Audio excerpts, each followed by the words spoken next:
Welcome to Digital Marketing that puts people first, brought to you by the Online Co, where we believe the best way to help small and medium businesses grow is by doing exactly that, putting people first. I'm James Parnwell, and in this episode, we're going to talk about your competition. Are they beating you up? Can you learn anything from them? And have they opened the door for you to dominate in your industry? My co-host, as always, is Jess Caluso. How are you, Jess? I'm good, James. How are you? Yeah, keeping well. Now, I'm excited about this. I love looking at the competition. yeah, it's always a fun thing, and we've done this for quite a few businesses over the years. So we've developed a process, and we're going to make that as simple as possible. Share our process with everybody.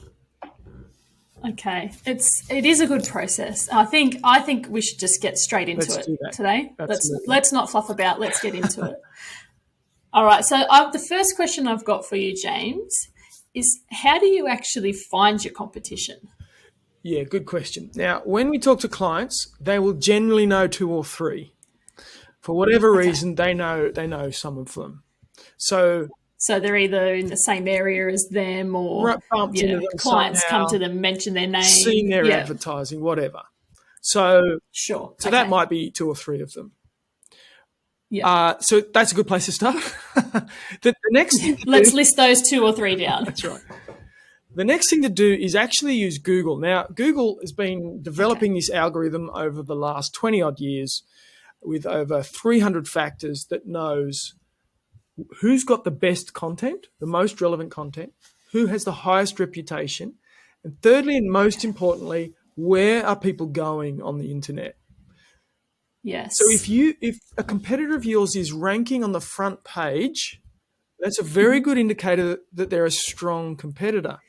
So what you've got to they're doing something right in Google's eyes. Yeah, that's right. And it's not just that they've sort of gamed the algorithm and managed to get to the top. No, people will actually be going there. That's and people are searching for them and going there, and right? Google knows this. So what you've got to do is just have a bit of a punt on what your top keyword is. So if you're an accountant in Chatswood, it's probably something like accountant in Chatswood, something like that. Or if you sell blinds and shutters, it might be plantation shutters in Brisbane or something along those lines. Now, if you don't know what your keyword is, jump on Facebook, send us a message, and we'll have a little look, see if we can come up with what your best keyword is. We use tools like Ahrefs and SEMrush that can give us some hints, but often we can look at your website and very quickly figure out kind of what some of those top keywords are. So you type them in, what did I say, accountants, Chatswood, and a whole bunch will come up, and I would start looking at 1, 2, 3, and 4. That's a good place to start. So that's where I would probably start with and get together a list of maybe 6 to 9 competitors, something like that. Yep. All right. So the ones we just know them for different reasons, and then we're going to do something a little bit more technical and a bit more scientific and use Google. A little bit, just a little bit. Okay. So then we've come up with a list. So then my next question for you is then, how do we get sort of a 10,000-foot view? So how do we get a big overview then of all of those competitors? Now we've got that list of 9. Yeah. What's the next step? All right. So we want to make a grid. So you've got your 9 competitors. You want to write them down the left-hand side of a piece of paper, or you can do it in Word or PowerPoint or whatever tool you prefer. And then you want to create some columns, and you want to go and give them a bit of a traffic light system. So the traffic light will be red. They're either not doing it or it's terrible. Green means they're doing it and it's good. And yellow is somewhere in between. It's not quite right, but maybe they're doing a bit. So the areas that you want to check off is, number 1, do they have a website? Now, I know that's a silly question, but we've actually had competitors come to us and say, we've had clients come to us and say, my top competitors are these 3, and none of them had websites. And none of them have a website. That's right, when you say it, you think, oh, gosh, that does sound a bit silly. But there are still lots of businesses that don't have websites. Yeah, and it hasn't just been once. It's been a few times. It's been, more often than you would realise. Yeah, you go to their Facebook page or their LinkedIn page, and that's kind of where they're operating. And often clients come to us, they haven't got our website yet either. So they got to give themselves the red mark. The red mark there. That's okay. Look, I guess this grid is just a good way to sort of get an honest or open view of all the competitors, including yourself. So actually that takes me back to a good point. Should we put ourselves in this grid as well, comparing to all the competitors? I think so. Put yourself at the top. Okay. Yeah. Yeah. So we've looked at the website first. The next one is the aesthetics. Yep. Is the website nice or is it a bit of a hot mess? So, there's no real kind of rules here, but you look at it and you go, that's terrible. Give it the red. Oh, it's okay. Give it the yellow. Oh, it's pretty slick. Give it the green. Yeah. There's no rules around. Am I getting this? I guess you probably want to kind of look a bit objectively. Yeah. Sort of maybe take your emotion out of it if possible. And I hate this competitor. They're terrible. Yeah. Well, actually, therefore, by default, their website's terrible. Yeah. But, I guess, if you can do that, sort of just look a bit objectively, and think things around, is it easy to navigate? Do you, if you're searching for what services that accountant in Chatswood does, as an example. Yep. Is it easy to find them? Yep. Is it easy to understand what they do? Yeah. And I don't think you need to be spending 10 minutes analysing their website to decide if the aesthetics are good. No. Actually, the 10-second rule would be a great way to go, bang, oh, this is a horror show. That's a great point. Or bang, oh, this looks really good. And maybe that's all you want to do on the aesthetics question. Okay. The next is around their organic social media. And so we're probably talking Facebook and Instagram here. Most websites will have a link on the homepage somewhere, maybe in the footer or maybe up the top somewhere, and you can just quickly link off to have a look at them. So, Jess, if you go and check out a Facebook page or an Instagram page, what sort of things are you looking for to say, oh, this is a green light versus a red light? Yeah, so a couple of things that would make me give a green light for a Facebook or an Instagram page would be, first of all, do they have one? Right. Because often it's red if they don't. Often that's right. It's red if they don't. So if they've got one, that's great. But then we're sort of looking at their number of followers. Now that's not super important, but it is an indication of the type of following that they've got or how engaging they are. Engagement is the next thing. So, actually before engagement, is how frequently are they posting, and are they posting at all? When we've been doing this research in the past, I've come across clients, competitors who haven't posted anything for 2 or 3 years. Right. Sort of since 2020. We go, well, okay, are they still in business? Right, or exactly. It starts to raise a lot of questions. So we're looking for the consistency of posting. Now, it's not to say you have to post every day, but just something that's consistent. Yeah, once a week, then we go to engage. 3 times a week, that's it. Twice a week. Is it consistent? If it's less than once a week, it's not consistent, right? Twice a month, you would. Absolutely. Yeah. Okay. If it's twice a month, I'd be going, that's probably a yellow mark. Yeah, yellow to red. Virgin. And what it would verge, and what would help me sort of tick it over to one or the other would then be the engagement. Right. So are people reacting to the comment to the post? Are they commenting on it? Are they sharing it? If you are getting comments, is that business then engaging with those comments and having conversations? Yep. So those type of things really help to paint a picture of where organic social media sits within people's greater marketing or within your competitors' greater marketing sort of plan. Okay. So then we want to look, so that's organic. We want to then look at the paid social media. Now, how do you check? I don't know that everybody knows this. You can actually check on Facebook what ads are being shown on Facebook and Instagram. They have a Absolutely, you can. Yeah. So very quick, how do we check that? Go to Facebook. Yep. Type in any business's name on Facebook, so one of your competitors that you've got in this grid, type them in and open up their Facebook page. When you scroll down that main page of theirs that comes up, on the left-hand side, there's a little box that'll come up that says page transparency, and there's a little blue button down the bottom in that box that says see more. So you click on that button, and what it'll do is it'll bring up another little box, and it'll tell you where their administrators are, like what countries their administrators are in, and whether or not they're running ads. And if it says this page is currently running ads, you can click on Ad Library, and it will show you the ads that they're running. Yeah, it's pretty cool. Now, it's not going to show, so Facebook have done that as part of them being more transparent, just transparent with their community. Now, it's not going to show you who they're targeting or how much they're spending and all those types of things, but it will show you the ads that they're running. Okay.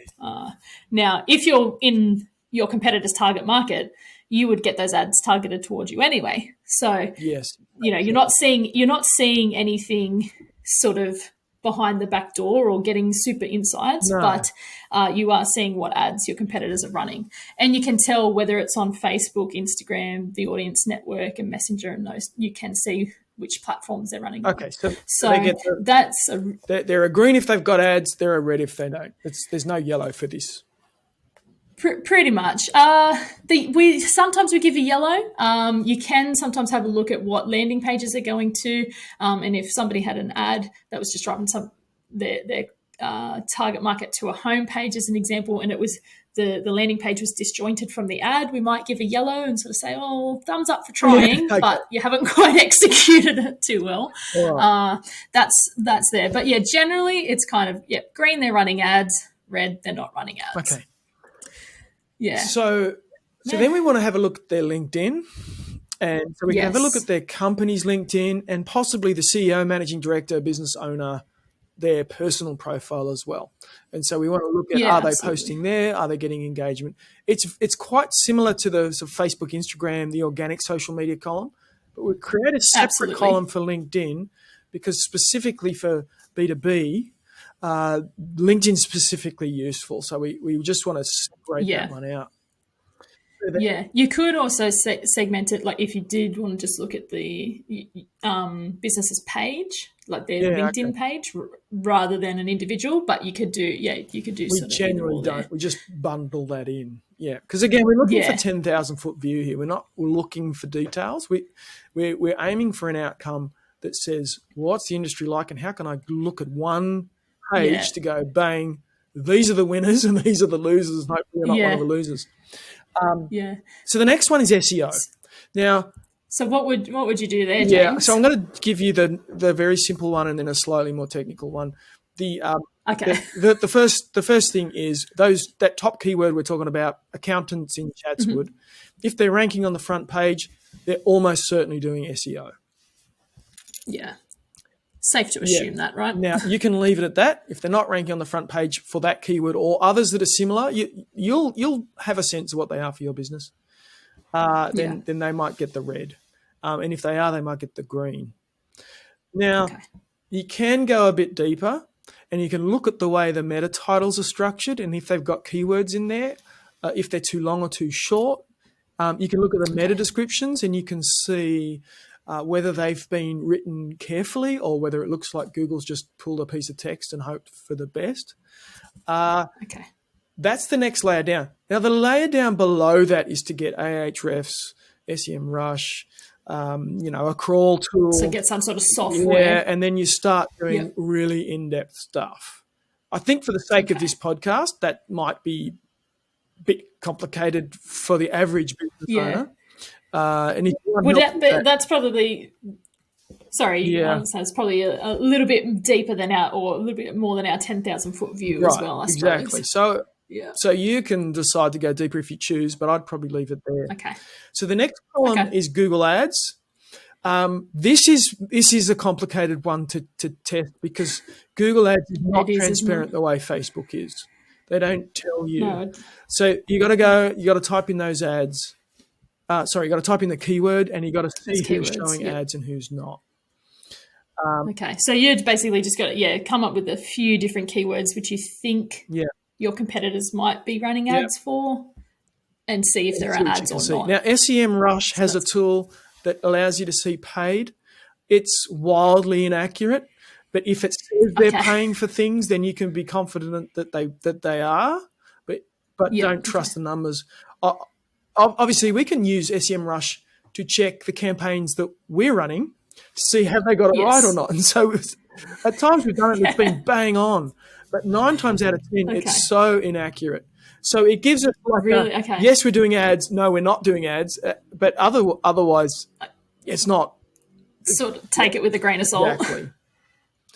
Okay. Now, the last column is whether they're a direct or an indirect competitor. And this can be useful to understand, are they going head-to-head with me, or are they possibly a substitute? And I suppose an example of this would be KFC and McDonald's compete directly, but KFC and my local cafe also compete for my lunch dollars, but it's indirectly. They're still competing for lunch, but they're competing on a different kind of... Yeah, they're not offering the same menu. Yeah, so, and we find this maybe 5 times out of 10, there's competitors in there that are well worth looking at. They could be taking business, but in a different way. And so then we actually give them the yellow tick. They're not a red. This just gives them the yellow. Yeah. Now, we spent a bit of time going through all of that, and it'll take a bit of time to do it. It might take you half an hour to an hour. But what it gives you is this incredible picture. It's 10,000-foot view, and you can see all the green, and you can see all the red and all the yellow. Now, we did one for a client just yesterday, and we looked at it, and one competitor was all green. So it's very clear they are the marketing heroes of their industry. You can see it. Right, okay. Now, they may not be the market dominators yet, but the fact that they're aggressively marketing might mean that they're a threat to your business and to the industry. They may be dominant in the next year or so. Yeah. Okay. Yeah, I guess the grid's a really great way to just have a quick scan, right? And sort of see where everybody's sitting, including yourself, because we've included our own business in this. Yes. And then you got ones with all the red, and that might be you. Which is okay, that's fine. You've got to start somewhere. And then there's the ones with yellow. So often what we would do is like pick the top 3 and then do a deeper dive. So some of those things you're talking about, looking at landing pages off Facebook ads, doing a deeper dive on SEO, all those sorts of things. You may want to go deeper on maybe 3 of them. Don't do all 9. Do those top 3 and see what you can sort of glean from there. We will actually make sort of comprehensive notes on what they're doing and what's working and what's not, who's ranking for all these terms. And there's a fair bit more you can find out should you choose to. Doing it for 9 is fairly onerous. It's going to take you a long time. Yeah. So you get this 10,000-foot view and then a fairly detailed look at 3 of those. Brilliant. Okay. So I guess the next point that once we've done this grid, the next point we come to is then, so how do we get a really good gut feel for the competitive landscape? So what's the next step? We've got our 10,000-foot view. We've got our green, yellow, and red. We've sort of done a deep dive on 3. What do we do next? So doing all of that work will have maybe shoved all this information into your head, and you've got to let it settle a bit. But I would take one more step, and that is to review the think, feel, do of the 9 competitors. Now, in our last episode, we went into this in a fair bit of detail, but very quick review. Go and listen to that for the details, but very quick review is that think is the words they've used. What is the clarity statement they've used above the fold on the homepage? They've said something. What is it? Is it good? Is it not good? Is it vague? Is it clear? You want it to be clear is the summary. Then there's the feel. What's the look and feel? Is the picture warm and inviting? Has it got pictures of people? Can you see their faces? Can you see their eyes? Does it show you how the experience is going to be working with that company? And then the colours and the design. Is that all kind of cohesive and nice? It doesn't have to be your taste, but it has to be like cohesive. Does it work? And then what's the do is the calls to action. What are they wanting you to do? Do they want you to watch a video? Do they want you to download some sort of lead magnet? Are they saying contact us, book a quick chat? What's their do? So that's the think, feel, do. You want to review that because that's what they've done is they've tried to summarize, if they've thought it through, and that maybe they haven't. They've tried to summarize their whole business and encapsulate that in the above the fold section of their homepage. So everything they do, they want you to go bang in 10 seconds. They want you to get a very quick first impression. And so by doing that, you're getting a very good insight into their business. So what you've done now is crammed all of that into your head, and you probably just want to take it all in, go for a walk around the block, and let that filter. And your brain will start to sort this out over the coming days, and you'll start to get a gut feel for where you sit. Yeah. And that probably leads us to the next two questions. It does, doesn't it? Really well. So now you've got that. So you've got all this information, as you said, it's sort of moving around in your head. How do you find your opportunities? So looking at all of that information and it's in your head, it's there. It's like, okay, what do we do next? So the trick here with opportunities is actually trying to spot what isn't there. And spotting what isn't there is far harder than assessing what is there. Where are the gaps? Yeah, Sherlock Holmes, there's one of his mysteries. There's a murder that happens in a house, and they have no idea who did it. There's no clues. There's nothing. Until Sherlock Holmes figures out that the dog didn't bark. That night that the murder happened, the dog didn't bark. And he's like, well, that's interesting. So he's observed something that didn't happen. Yeah, and then because the dog... Good analogy, James. Right, because the dog didn't bark, they're going, this must be somebody that the dog knew. So maybe it's a family member. And so that drastically lowered the pool of people they're looking at. So we're looking at those gaps. Okay. So what sort of gaps are you looking for then? I mean, I know we're trying to look for something that we don't know isn't there. So this will require some thought, hence the walk around the block, right? Or maybe let it sort of percolate for a few days. Just give it some... Honestly, your brain, your subconscious sorts these things out for you. It'll form some opinions for you, so you don't rush it. I would ask some messaging gaps. So you've looked at the think, feel, do, their clarity statements, their hero images, and their calls to action.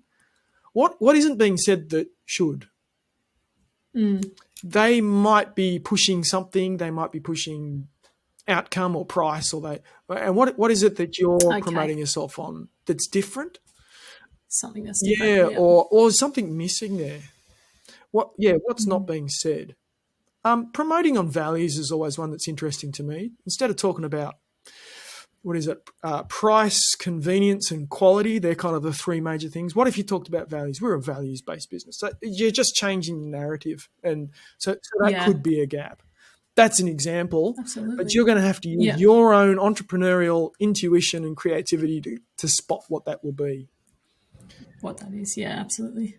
Now, I guess you move on, you just go through the grid then, right? So kind of. That's looking at the website. So then we looked at organic social and we looked at paid social and LinkedIn. So then there's gaps that sit within those areas as well. Yeah.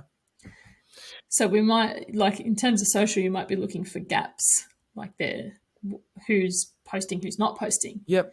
Who's advertising, who's not advertising, and how they're using LinkedIn. Yep.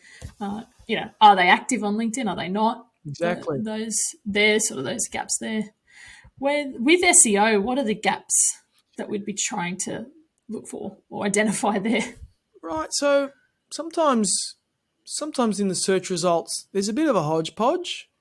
So we talk about transactional searches and informational searches. So if you type in the word, say, accountancy, you might get a definition of accountancy. That's information. You might get like studying accountancy. That's an information search. You might get a job in accountancy. That's an informational search. But if you type in accountant Chatswood, you should get accountants in Chatswood. So that's not informational anymore. That's transactional. I'm now looking for someone to do business with. Now, if you type that in and you go in there and there's Seek advertising jobs and Macquarie Uni advertising a university degree, you go, there's potentially an opportunity for us to get into that front page and knock those informational searches out, because I don't think that's really what the intent of people is. What people are searching for, or what they want when they're searching those words. Okay, maybe the competitors that are ranking top are a bit weak. Then maybe there's an opportunity just to dominate. maybe they're not writing sort of helpful content or recording video. That there might be gaps in their content strategy. Their backlink profile, I'm getting technical now, but their backlink profile might be weak. So there's a whole stack of SEO gaps, and I'm just sort of starting at the surface and then going deeper.